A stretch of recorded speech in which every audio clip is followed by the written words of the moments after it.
and welcome to Telewizja Republika. You probably wonder what the heck is going on? Why is he wearing a t-shirt? Well, that's not just a t-shirt. This is a graphics based on famous photo. The guy inside this prison cell is a former deputy chief of Polish Ministry of Interior, a former vice chief of Central Anti-Corruption Bureau of Republic of Poland. That's Maciej Wąsik. Along with Mariusz Kamiński, a former Minister of Interior and former head of Central Anti-Corruption Bureau, they are both political prisoners in Poland. They were imprisoned by the new Polish government despite the fact that the Polish president gave them the pardon for illegal trial that they were sentenced. They were sentenced for raiding and trying to catch the corrupt politicians. It happened back then in 2007. People who organized the corruption scheme were put in prison, but after many, many years, those two people were locked by the new Minister of Justice, by the new Minister of Interior, and by the new Prime Minister. This is the reality of Poland, of a state in which a liberal government took over power by switching off the public media, switching off TVP World that our viewers knew very well. The thing that happened here in Poland over the span of last month, because Prime Minister Tusk is in office for one month, was described and predicted in a way by the German author, the German scholar who is based in Poland. 3 days before Donald Tusk took over power, he published a text in Berliner Zeitung, German newspaper, that the new government in Poland should use the autocratic means to restore democracy and rule of law in Poland. What is happening right now is using the authoritarian methods to establish the order of post-communism, which is only being framed by the mainstream media as rule of law and democracy. In a way, this is the same thing that was going on in Poland for many, many years.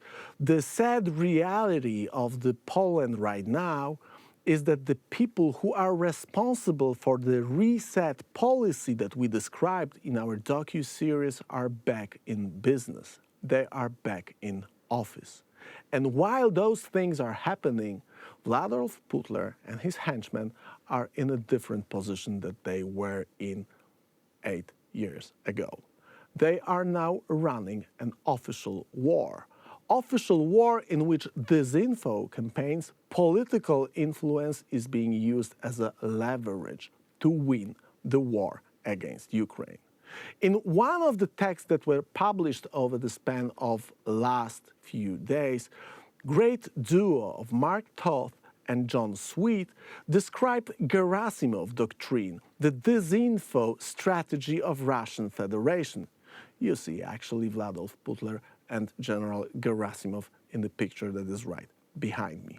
Those two gentlemen are responsible for war that is going on right now in Ukraine. Those people are responsible not only for the crimes against humanity, but also for the way that Russia is trying to influence Western states. Also, the political scene inside United States, Germany, Finland, Baltic states, and Poland. You can join us on rakrakon.com. That's our website. You can leave us your email as we are reporting news from the global war against the Western civilization. Because that's what we are going to talk about on my show. My name is Michał Rachoń. This is Rakrakon.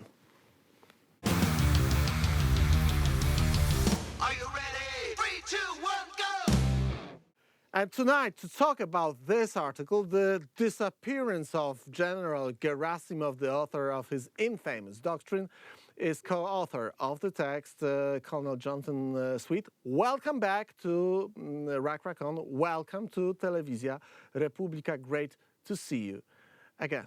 Hey, it's great. First of all, thanks for having me back on the show. It's good to see you back up on the air. Colonel, actually, we've been talking about General Gerasimov actually since the day number one of our show. This is probably, as you write in your article and you mentioned it, this is the man who is considered being the author of the modern strategy of total warfare of Russian Federation. Even the humanitarian operations could be a part of military operation, as it is written in the text in the U.S. Congress library which describes the so-called Gerasimov doctrine. But how did you manage to conclude that there is a question of Gerasimov being even alive? So the part about Gerasimov being alive or wounded or just out of action for now, it really comes down to the strikes that occurred about a week ago now, maybe about 8 days ago now in Crimea. That hit a couple of headquarters, and according to a few sources within Crimea, at least in Twitter, there were some reports that he was possibly in one of those headquarters.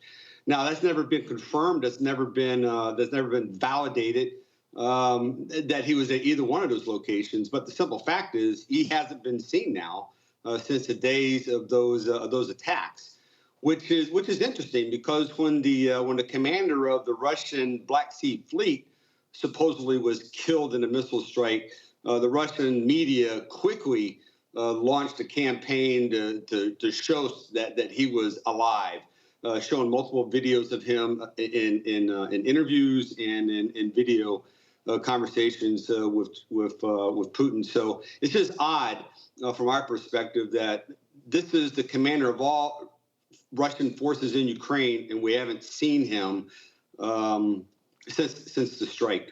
Colonel, let me just stop here for a second, because it is very important, and our viewers generally know it, that the disinformation campaigns and disinformation strategy itself is a core part of so-called Gerasimov doctrine, and this isn't something unusual for Russia to withdraw, to hide, not to present certain important individuals. I remember 5 years ago, more than 3 weeks of lack of any kind of activity of Vladimir Putin raised a question of his whereabouts, of his well-being.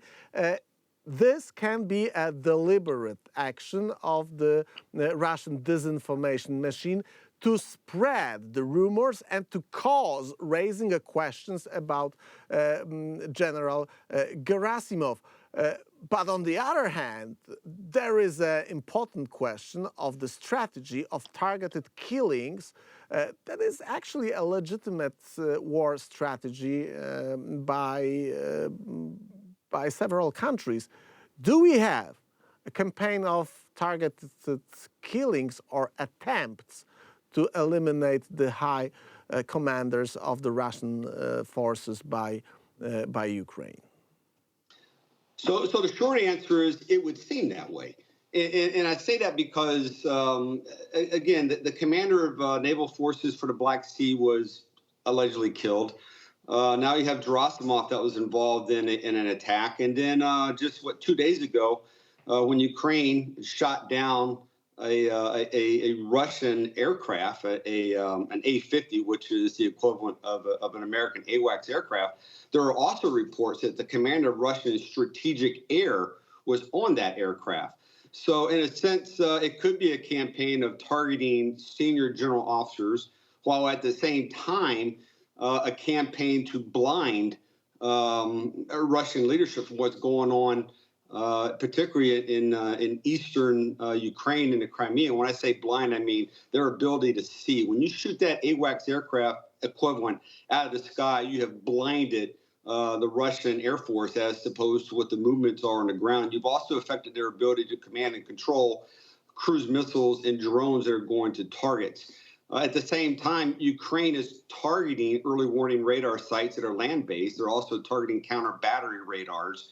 So it's in a sense, it would seem an attempt to blind Russia to a certain area and also to dismantle its leadership. And we have seen other senior general officers targeted and killed on the battlefield as well. So the answer is yes. So what is the way that we can try to assess if we do have indeed a situation in which General Gerasimov is not active on the in this war effort this way or the other, because he's wounded, because he's I don't know, imprisoned, because he's killed? How do we find out? For us, it's the waiting, and the waiting will be the hardest part. But the war continues. The doctrine is the doctrine. It's been in place since Gerasimov wrote the doctrine in 2013.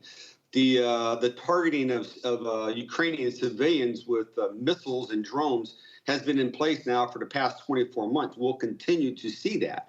And we'll continue to see other types of activity that are designed to create chaos, not just in Ukraine, but throughout the entire theater, where you're seeing the attacks on grain shipments, where you're seeing disruptions in Kosovo and Serbia, where they're trying to create ethnic unrest, where you're seeing the flood of refugees, illegal migrants that Russia is pushing in towards Finland to disrupt that border operation. You're seeing all these things that are occurring at the same time as part of the Gerasimov doctrine, which is create chaos.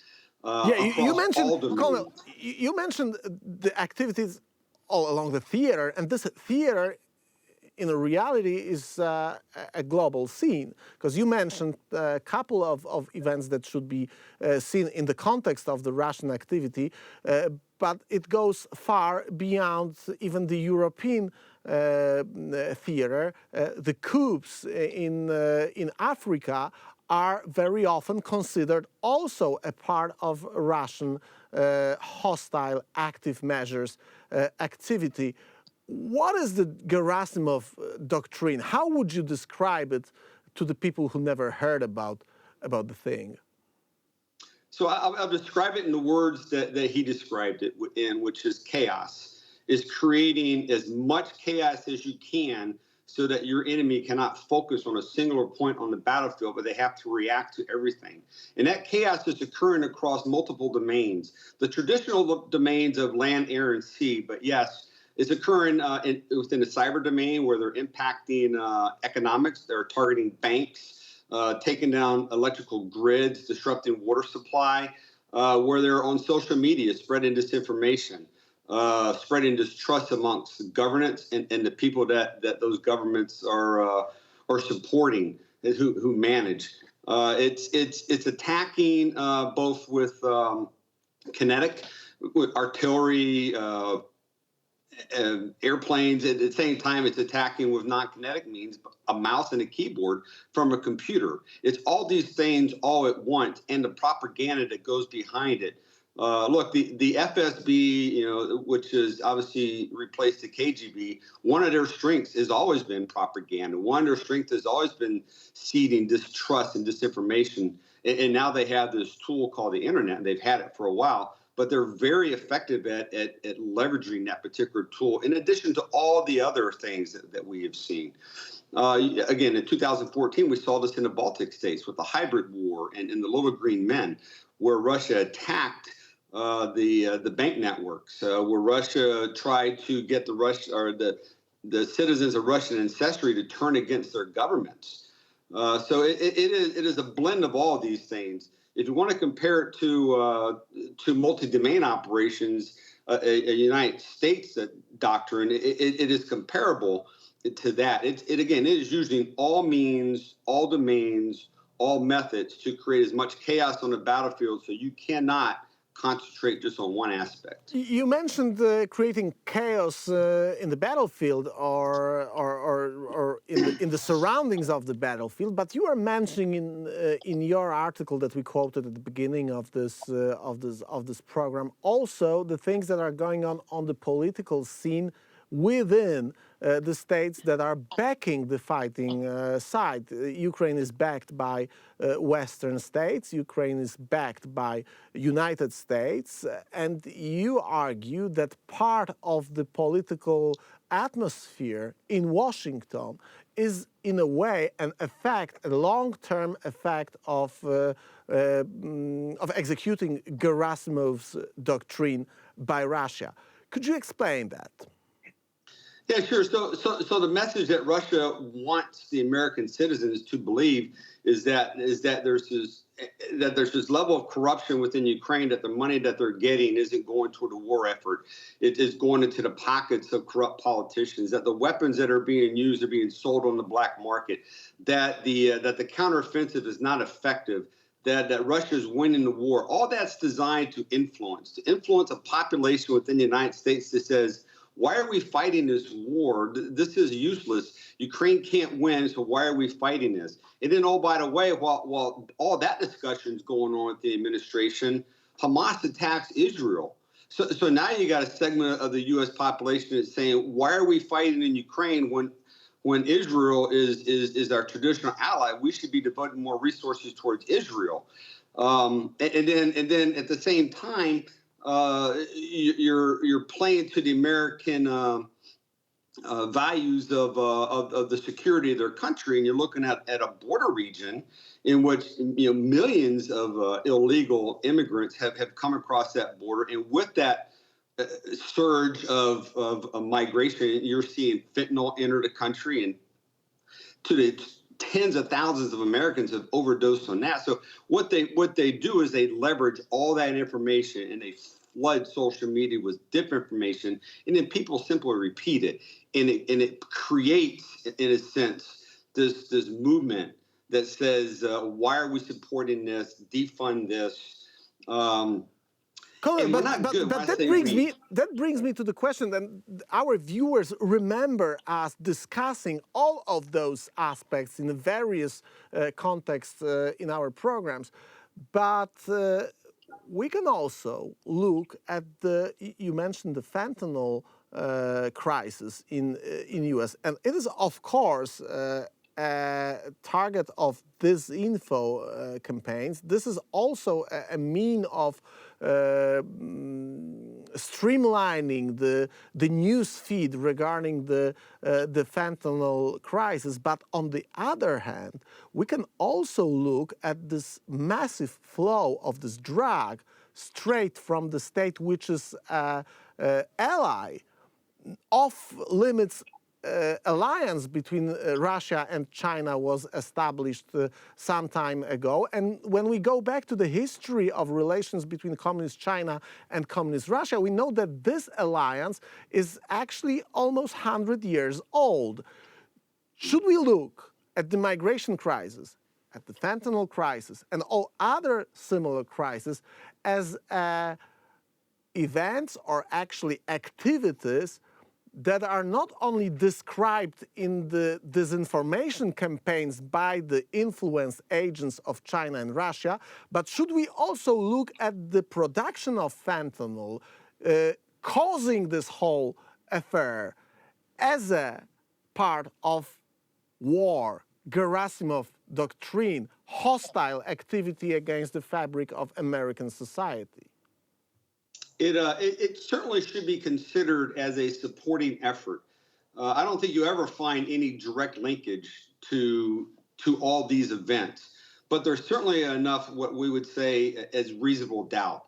You're never going to get an absolute picture of this, but there's enough evidence out there that says that this is a supporting effort, and it's also a supporting effort that's been presented both to Russia and China by the United States allowing the flow of these asylum seekers or illegal aliens as they're coming across the border uncontested for the most part. So they are certainly taking advantage of an opportunity that has been presented along the border. And yeah, you can include that into a Gerasimov doctrine because, again, it shifts attention away from what's going on in Ukraine and applies that attention towards the border. And Americans are much more sensitive about the border right now because it affects them directly.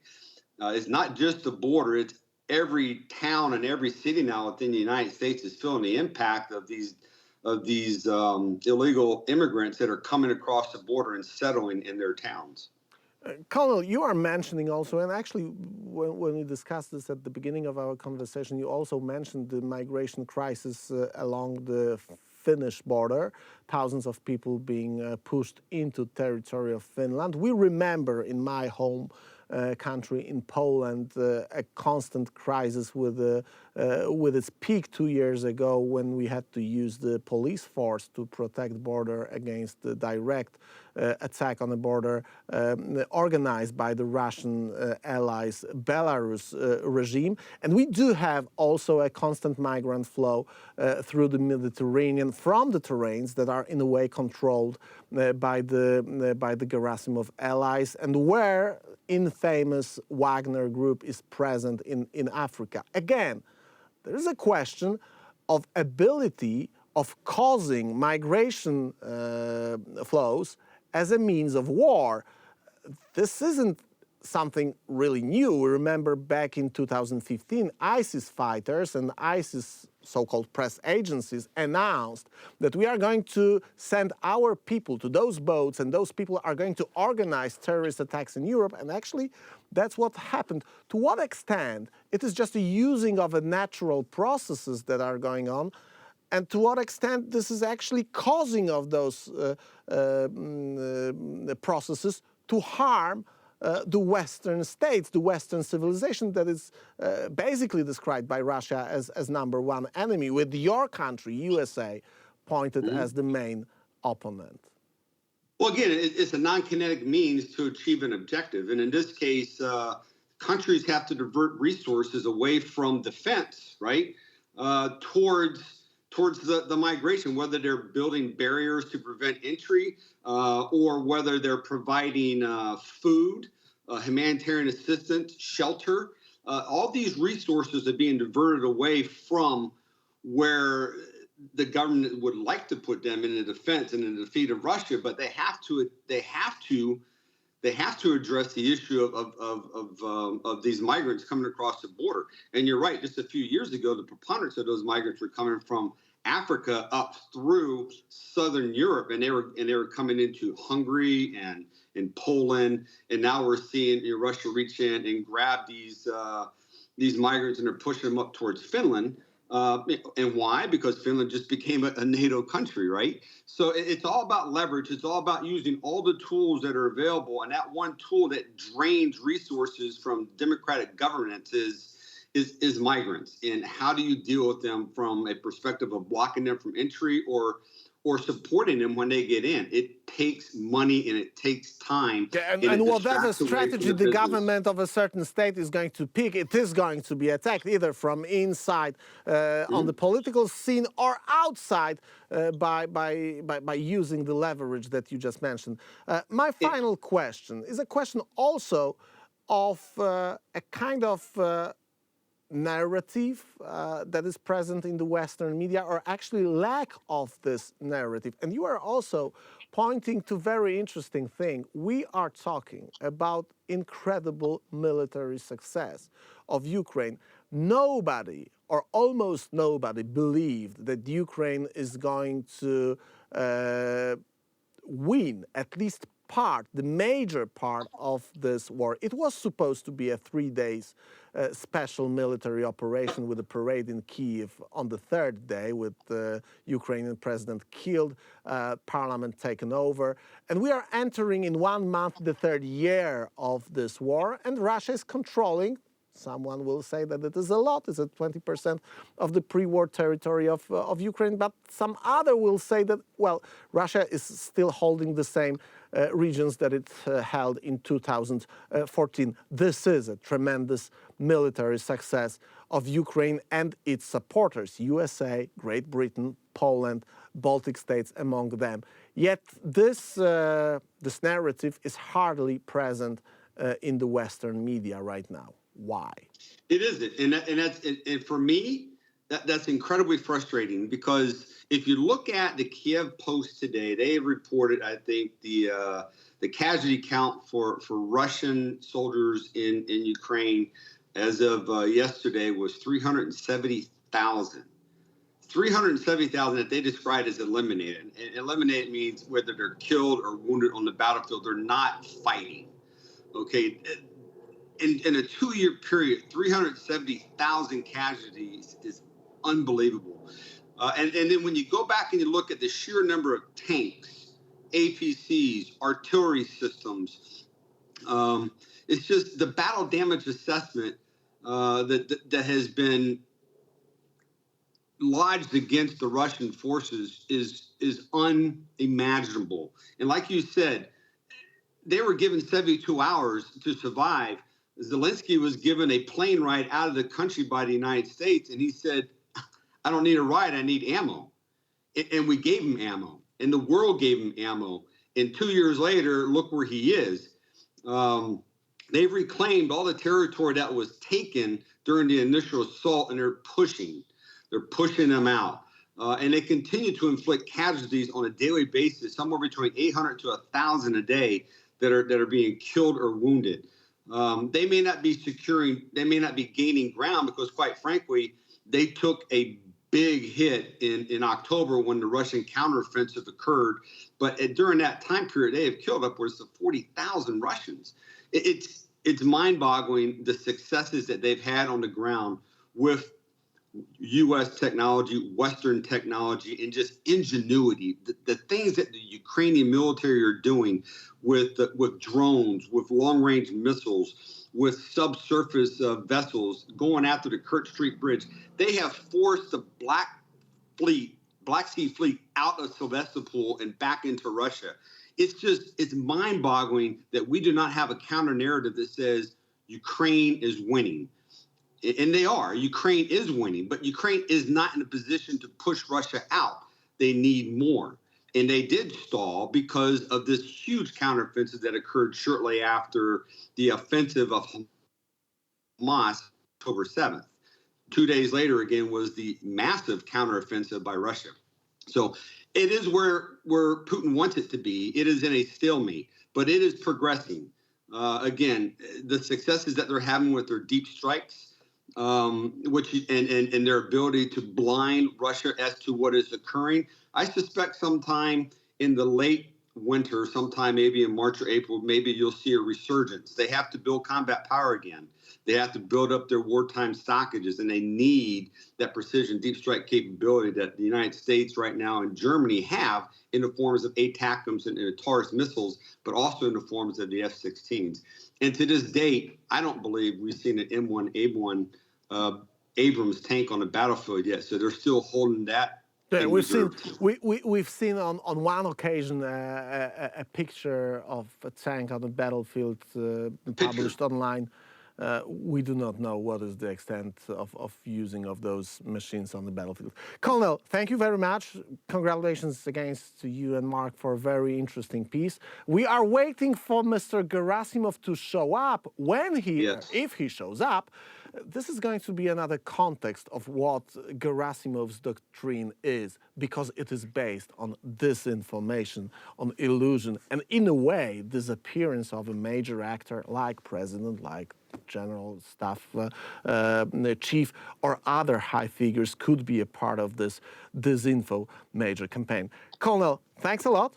See you soon, and we are waiting for more. Absolutely. Thank you for having me back on the show. For more from this tremendous duo of Mark Toth and Jon Sweet. Thanks a lot. Ladies and gentlemen, this show comes back next week. I'm going to have a vacation, or at least kind of vacation. We are going to be back with Rak on next week, Thursday. Stay with us, subscribe. Telewizja Republika. Yes, I know it's a Polish TV channel, but it's a very good channel. And we are posting daily English coverage of what is going on in Poland. And Poland is quite interesting country. Poland Daily, you'll find the YouTube films on our channel. By the time you are going to wait for next RackRackon episodes, you can leave us your email on rackrackon.com. Leave us your email. We will post you daily analysis of what is going on the front lines of the war against the West. See you soon. Ciao. Stay safe. Bye-bye.